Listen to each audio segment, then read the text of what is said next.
Pour moi, à cet âge, 10-11 ans, j'ai regardé parfois les actualités à la télé, évidemment, en passage. Et là, je me suis toujours dit, OK, mais les guerres, c'est quelque chose qui arrive dans les pays africains où il n'y a pas d'autoroute. C'était l'idée que je me suis faite. Les guerres, c'est vraiment dans les pays qui sont moins avancés que la mienne.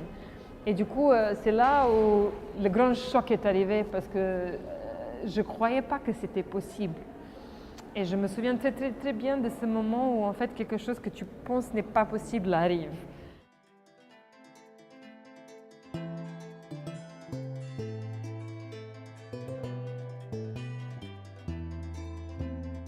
J'avais 13 ans quand j'ai compris ce que ma mère faisait et j'ai compris ça complètement par hasard parce que je séchais les cours pour assister à une manif et je tombais sur ma mère qui allait à la tête de la manif. Du coup, ça s'est pas très bien fini pour moi, mais elle m'a permis de le joindre. Et à partir de ce moment-là, j'avais une vraie conscience de ce qu'elle faisait et du danger que ça posait. J'avais peur pour elle parce que vraiment à cette époque, le mouvement de résistance était illégal, du coup c'était interdit et voilà, c'était chaud parfois. L'homme est un animal qui s'habitue aux choses très vite.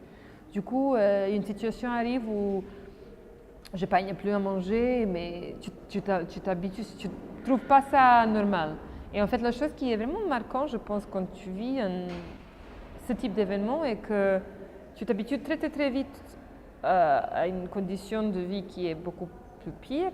Mais au moment où ça s'améliore, tu t'habitues très vite. En fait, tu oublies vite. C'est incroyable la façon dans laquelle on s'adapte. Voilà.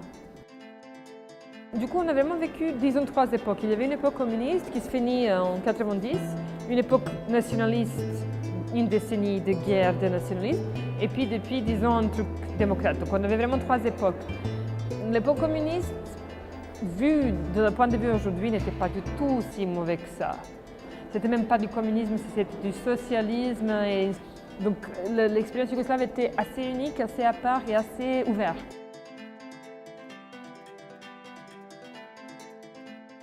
Tito, il était déjà mort, mais en fait, moi j'avais 10 ans quand j'ai compris qu'il était mort, parce qu'on l'a fêté tout le temps, sa photo était accrochée sur le mur de nos classes, du coup, je n'avais pas du tout l'impression que c'était un homme qui n'était plus là.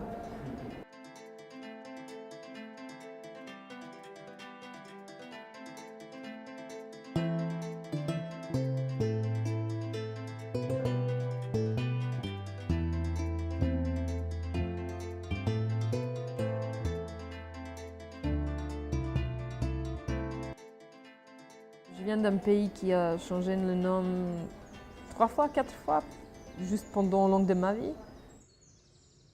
Moi, je me sens profondément yougoslave, alors que ce n'est pas possible de l'être. Ça n'existe pas, tu ne peux pas être yougoslave, alors que la première décennie de ma vie, quelqu'un m'a éduqué que je suis yougoslave.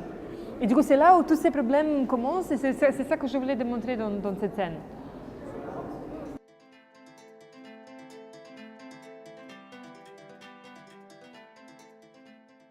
Peut-être on peut dire qu'avec ce film, j'ai pris la parole, ou on peut tout à fait dire qu'avec ce film, je fais un mea culpa parce que je ne vais pas arriver à prendre la parole.